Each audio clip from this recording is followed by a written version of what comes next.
പടച്ചോന്റെ ആദ്യമുത്തായ ആദരവായ റസൂലുള്ളാഹ് ആരാധനക്കർഹന്യേകനാണെന്ന് സന്ദേശം നൽകിയ നൂറുള്ളാഹ്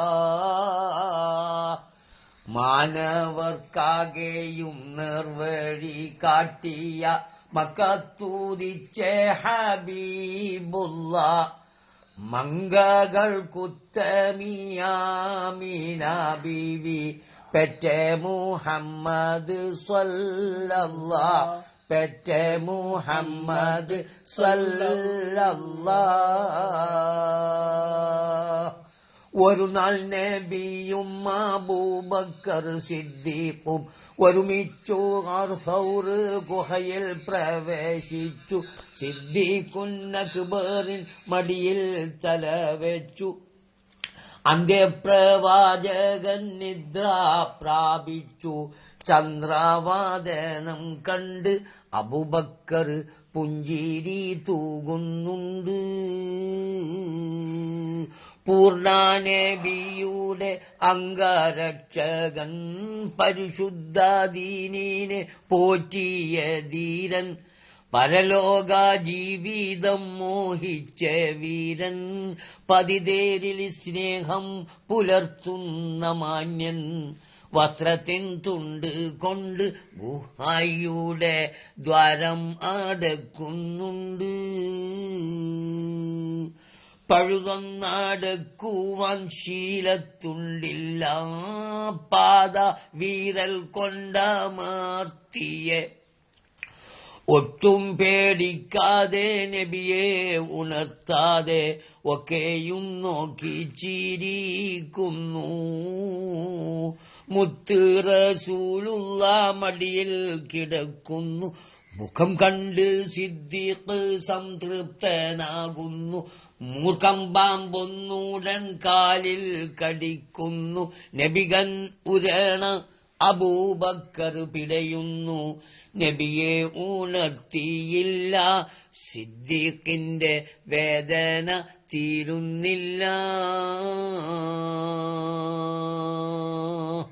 പൊട്ടി ഒഴുകിയ കണ്ണീരിൻ തുള്ളികൾ പെട്ടെന്ന് മുത്ത് റസൂലിന്റെ വട്ടാമുഖത്തൽപ്പം തട്ടിയ നേരത്ത് പെട്ടെന്നുണർന്നങ്ങ് നോക്കിയേ.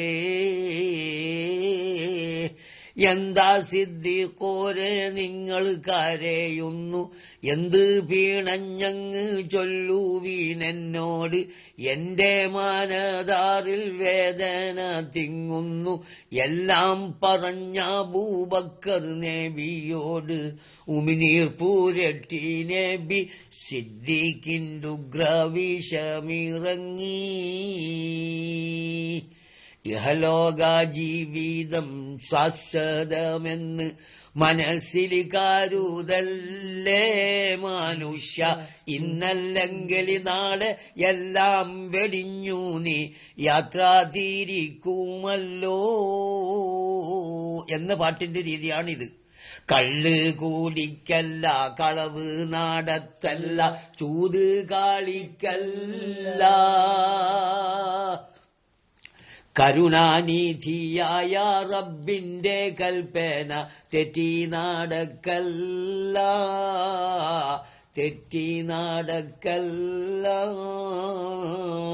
ആകെ പടച്ചോന്റെ ആദ്യമുത്തായ ആദരവായ റസൂലുള്ളാഹ് ആരാധനക്കർഹൻ ഏകനാണെന്ന് സന്ദേശം നൽകിയ നൂറുള്ളാഹ് മാനവർക്കാകെയും നേർവഴി കാട്ടിയ മക്കത്തൂതിച്ച ഹബീബുള്ളാഹ് മംഗകൾക്കുത്തമി ആമീന ബീവി പെറ്റ മുഹമ്മദ് സ്വല്ലല്ലാഹ് പെറ്റ മുഹമ്മദ് സ്വല്ലല്ലാഹ്.